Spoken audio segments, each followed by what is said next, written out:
Hola, saludos a todos, espero que estén bien. En este día quiero compartir con ustedes una palabra del Señor. Quiero compartir algo que va a bendecir tu vida, algo que va a transformar lo que eres, algo que nos va a dar crecimiento.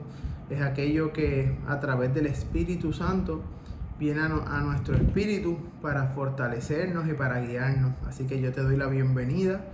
Te pido que te suscribas al canal si no lo has hecho. Te pido que le des like. Y si en el momento que estás recibiendo esto, tú recibes un nombre en tu corazón, detente, dale share, compártelo, envíaselo a esa persona para que también sea de bendición para su vida, ¿ok? Y yo declaro en este día que esta palabra viene a transformarte, viene a llevarte, viene a darte explicaciones, viene a posicionarte en un lugar donde no habías estado antes, ¿ok? Pero es una palabra que trae como un peso de responsabilidad sobre nosotros cuando la comprendemos. Pero quiero ir poco a poco para que la podamos entender, ¿verdad? La palabra se encuentra en el libro de Hebreos, en el capítulo 12.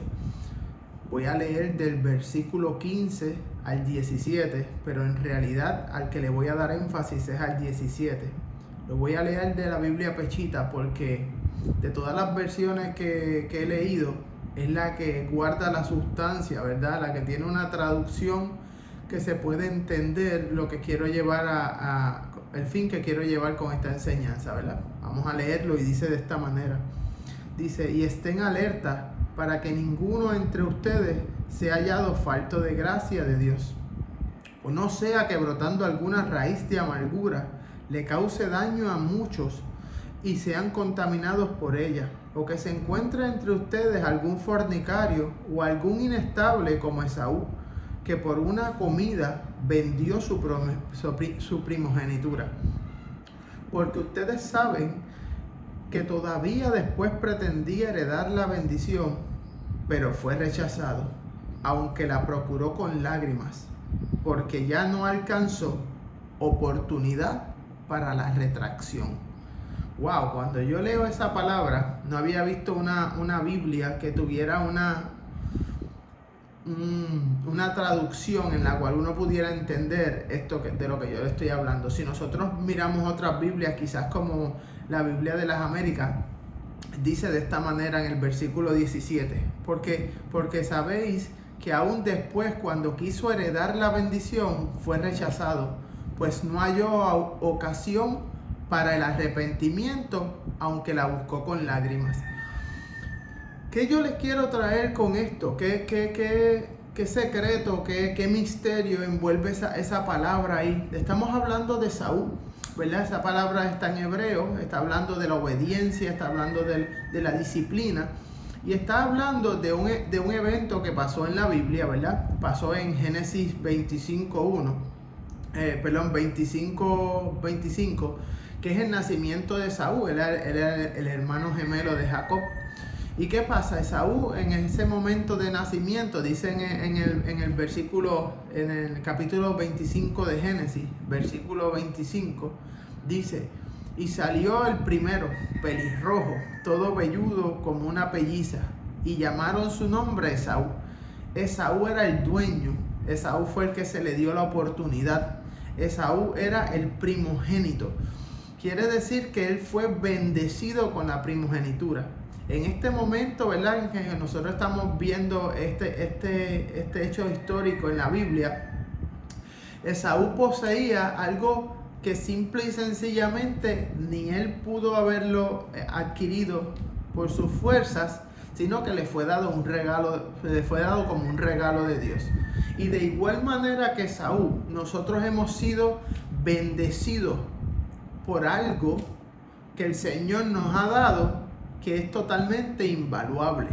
Y Esaú tenía algo que era totalmente invaluable. Eso era algo que deseaba la mayoría de las personas, ser el primogénito, ser el primero. En aquel tiempo era simple y sencillamente, por dar un poco de datos, era el heredero de todo. Era que cuando su padre muriera, iba a pasar, ¿verdad?, al primogénito, y él se encargaría de ayudar y de bendecir a sus otros hermanos, pero automáticamente él se volvía el heredero de todo. Pero sin embargo, cuando yo veo ese versículo en la Biblia pechita, dice que Esaú vendió su primogenitura. Eso lo vamos a encontrar en el capítulo 25 también de Génesis, del versículo 29 en adelante. Vemos a Esaú que viene con hambre del campo, viene totalmente, como dice él, siente que va a desfallecer. Y está Jacob, su hermano, cocinando un potaje o un guiso rojo. Y entonces Jacob le dice, Esaú le pide que le dé de comer. Y Esaú le dice, bueno, yo te voy a vender.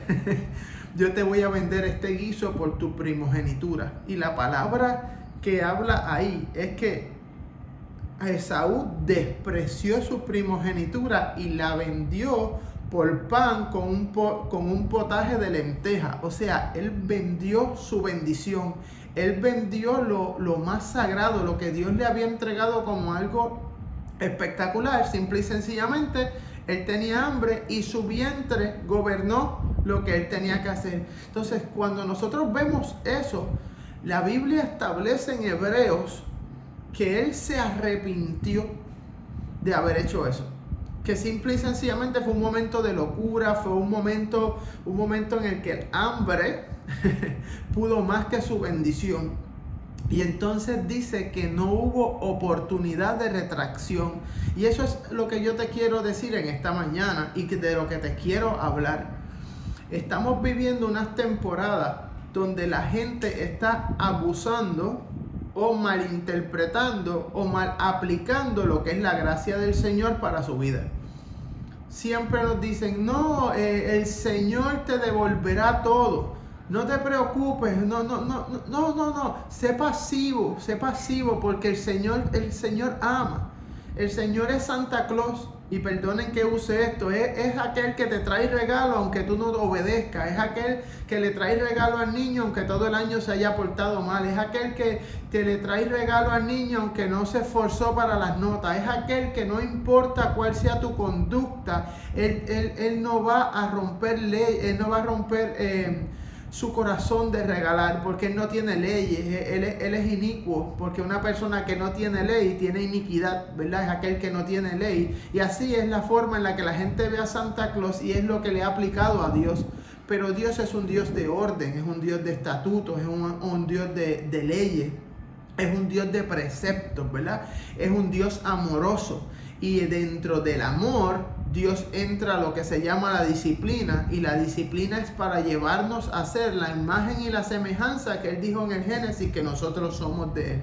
Y entonces estamos abusando del trabajo que hizo Jesucristo en la tierra, que trajo la gracia, ¿verdad? Para que no puedo tal vez explicarlo ahora, pero es algo espectacular que Él trajo, no para que abusemos en nuestros pecados, sino para que tengamos la oportunidad de, aunque pequemos, por la gracia del Cordero, accesar nuevamente a las cosas que esos pecados o que esos errores o que esas faltas nos pueden quitar. Eso es un pequeño resumen, porque en realidad la gracia es tan grande que explicarla necesitaríamos quizás la mitad de la vida.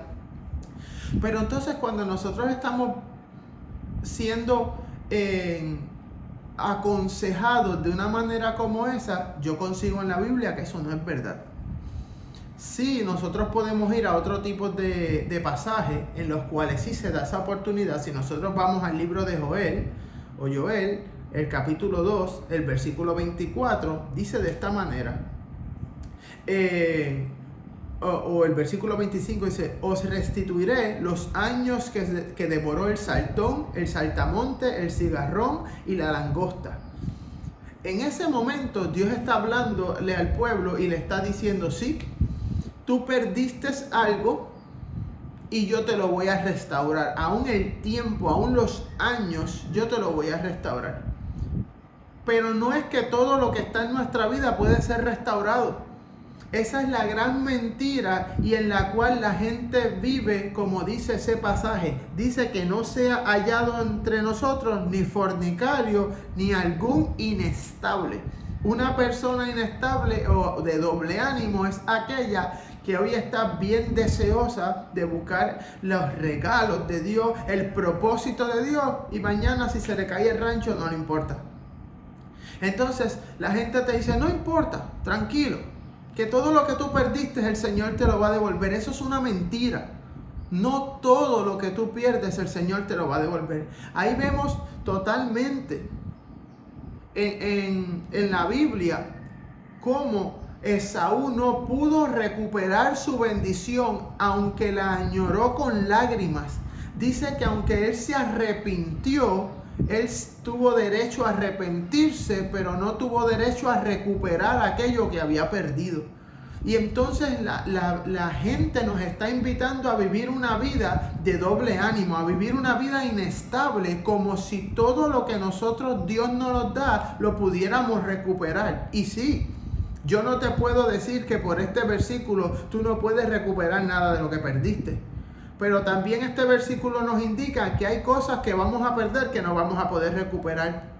¿Y a qué nos está invitando esto entonces? Esto nos está invitando a que nosotros pensemos y analicemos que lo que Dios habló sobre nuestra vida, nosotros lo tenemos que evaluar como si fuera un regalo que no tiene oportunidad de retractación. La forma en la que yo voy gobernando, ¿verdad?, mi vida en cristocéntrica es buscando y pensando que todo lo que el Señor me da, tal vez no lo voy a volver a tener. Y vamos a encontrar muchos pasajes de estos en la Biblia. Si nosotros vamos al libro de Samuel, ahí podemos también encontrar al rey Saúl, que se le había dicho que iba a tener descendencia, que iba a hacer un montón de cosas, y vino y desobedeció. Lo enviaron a destruir un pueblo completo, y él decidió quedarse con el rey y con el ganado. Y automáticamente perdió él y todos sus descendientes aquello que se le había prometido, y no se les regresó. Mire cómo nosotros vemos muchos ejemplos en la Biblia donde se nos está hablando de esto. También en el libro de Samuel podemos ver entonces al Señor bendiciendo a David y prometiéndole que siempre habrá alguien sentado sobre el trono de su familia. Entonces, en ese momento, aunque ellos desobedecieron, había un pacto sobre David tan fuerte que cobijó a su descendencia. Y en ese momento podemos ver una firmeza. Pero entonces lo que nos están invitando en este tiempo con la supergracia es a que procrastinemos, a que no le pongamos pasión a lo que estamos haciendo, a que no le pongamos interés, a que como la gracia me lo puede devolver de aquí a 2 o 3 años, pues yo decido divagar en el sueño de Dios o en su propósito, o simple y sencillamente no ser apasionado con lo que el Señor me dio, y simple y sencillamente espero que el Señor espere por mí hasta que a mí me dé la gana de entonces coger mis cosas para recuperar, y está Dios en la obligación de devolverme todo lo que me había dicho, porque ahora cuando yo lo decidí es su obligación. No, Él es el Dios. Nosotros somos sus siervos. Él es el que determina las cosas, y tenemos que saber que nuestra vida en muchas ocasiones nos han estado hablando y diciendo, no, tranquilo, eso va a regresar. No, hay que orarle a Dios y preguntarle, Señor, en aquel momento de mi vida en el que tú me pediste esto y yo no respondí como debí, ¿hay oportunidad de retracción para mí? ¿O ya esa oportunidad se perdió? Porque la gente comienza a profetizar desde su alma en vez desde su espíritu, y a veces encarcelas a la persona que amas dándole una información que no es bíblica, que no proviene del Espíritu. Cuando yo tengo una persona y le estoy ministrando y me dice, no, que este año Dios me habló de esto, no, que en este año el Señor me habló de esto, yo me fui, no le hice caso, y después a los 4, a los 5 años regresa, y cuando está siendo ministrado, en el medio de la administración de su sanidad, de su liberación, yo le digo, ahora te corresponde a ti preguntarle al Señor qué de esas cosas que Él te prometió todavía están vigentes para esta temporada. Porque nos guste o no, la Biblia establece que hay cosas que se pierden.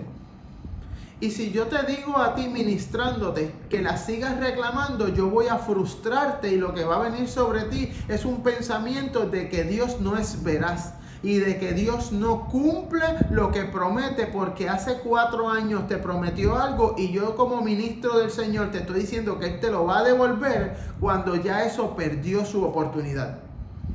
Entonces es nuestra responsabilidad sobre nuestras vidas y sobre aquellos que ministramos, ¿verdad? Como líderes de una comunidad de fe, saber que no todo regresa, no todo vuelve. Algunas cosas ya no van a tener retorno. Y simple y sencillamente nosotros no podemos vivir una vida sin pasión por la palabra, sin pasión por el propósito, sin pasión por el diseño de Dios hacia nosotros. Uno de los ejemplos, ¿verdad?, que podemos encontrar en la Biblia está en Segunda de Reyes 13. Es cuando el rey va donde el profeta Eliseo, porque lo están rodeando y todo eso, y Eliseo le empieza a dar instrucciones, y en una de las instrucciones le dice: dale a las saetas contra el piso. Y cuando el rey le da, lo que demuestra ahí es que no había pasión. Lo que demuestra ahí es que Dios no estaba haciendo las cosas como el rey quería. No era que fuera así. Y él le dio sin pasión 3 veces. Y dicen que encolerizado, el profeta le gritó, le dijo: fallaste. Si le hubieses dado 5 o 6 veces más, tu victoria sería completa. Y en ese momento, ese rey, por falta de pasión a lo que el Señor le estaba diciendo, no tuvo una victoria completa. Y no le fue de vuelta en ningún momento. ¿Por qué? Porque nuestro carácter tiene que ser formado y tiene que ser guiado hacia la importancia de lo que es la palabra de Dios y el tiempo en el que se te da. No todas las palabras pueden envolver un retorno. Así que como nosotros no sabemos si lo que estamos recibiendo, si la bendición que Dios nos dio, si la bendición que Dios nos prometió puede que no regrese, nosotros tenemos que vivir nuestra vida como si ninguna bendición regresara. Si regresa, si fallamos en el camino y Dios no las puede devolver, amén. Pero ¿cuánto hemos anhelado algo y lo hemos tenido y después no lo valoramos, lo perdimos y después estamos toda nuestra vida arrepentidos como Esaú por no haberlo valorado y ya no es tiempo de regresar? Eso ha pasado y yo sé que a su mente está viniendo muchos ejemplos de lo que ha perdido en su vida. A veces fueron relaciones. Tuviste un buen amigo, una buena esposa, un buen esposo. Lo maltrataste, lo descuidaste. Hiciste lo que quisiste con él y lo perdiste. Te dieron un carro, te dieron una casa, te dieron una posición en tu trabajo, no la valoraste, la perdiste y quizás nunca más la vas a volver a recuperar. Y yo no te estoy impartiendo un espíritu de miedo. Esto se llama mayordomía y responsabilidad del reino. La Biblia dice que esos pensamientos te hacen una persona de doble ánimo y una persona inestable. Y el Señor te está llamando a que tú no tengas un doble ánimo, sino que tengas un ánimo. Yo valoro todo lo que venga del Señor. Esa debe ser tu respuesta. Se vea grande, se vea pequeño. Me lo pueda devolver más adelante o no me lo pueda devolver. Después que provenga de Él, yo lo voy a valorar como nunca. Así que yo quiero en este día que tú pienses, primero que nada, quiero pedirte que si has perdido cosas en tu caminar y has estado proclamando y pidiéndole al Señor que te lo devuelva, pídele al Espíritu que te hable si eso va a regresar. Si lo perdiste ya, entonces no gastes tu tiempo en una temporada buscando algo que no va a regresar, porque Dios tiene un nuevo tiempo para ti. El hecho de que eso no regrese no quiere decir que Dios no tenga cosas diferentes para darte, pero ya ese tiempo pasó. Pero también si has perdido algo y lo diste por perdido y si hay oportunidad de retracción, tienes que orar para que regrese, para que Dios restaure ese tiempo. Pero es nuestra responsabilidad saber si aquellas cosas que hemos perdido ya no tenemos que invertir tiempo orando en ellas, o si merecen tiempo de invertir tu tiempo en eso, porque el Señor te las va a devolver. Pero yo quiero que entendamos que eso se llama madurez. Saber, como dice la Biblia, que no estemos tomando leche, sino que como hombres maduros aprendamos a discernir entre el bien y el mal. Y discernir entre el bien y el mal no siempre está entre lo que es del diablo o lo que es de Dios. Estamos hablando que orar por algo que no va a devolverse va a volver un mal en tu vida, independientemente haya venido en una temporada que no aprovechaste. Así que yo te lo digo como testimonio. Hay cosas en mi vida que yo sé que por no tomar la decisión a tiempo la perdí y que no van a tener regreso. Esa fue mi responsabilidad. El no haber obedecido en el momento rápido, feliz, como el Señor me lo pidió, causó una pérdida. Ahora también sé que hay muchas cosas de mi pasado que Dios me las está restaurando en esta temporada. Y hay cosas de mi pasado que Dios me restaurará un poco más adelante. Y yo quiero invertir mi tiempo en oraciones y en peticiones al Señor que puedan ser contestadas, no en aquellas que ya no tienen oportunidad de retractación, ¿ok? Así que en este día yo te bendigo y yo declaro sobre tu vida que esto viene a abrir un concepto, esto viene a organizar tu oración, viene a organizar tu intercesión, viene a hacerte crecer, viene a ser mejor que cualquier palabra profética que te hayan dado sin verdad bíblica. No hay una profecía mayor, ni mejor, ni más segura que la palabra del Señor. Así que yo te invito a que leas la palabra en Hebreos, en el capítulo 12, lo puedes leer completo, está espectacular. Si no tienes la versión de la pechita, búscala en internet para que lo puedas leer. Y simple y sencillamente yo quiero que seas bendecido a través de esta palabra. Recuerda, si esto te bendijo, si esto te acordó a alguien, que tuviste una conversación parecida a esta en la cual los dos tenían la misma duda, tienes una asignación: suscribirte al canal, darle like y compartirlo. Que haya sido de bendición es lo que deseo en este día y nos vemos en la próxima. Shalom.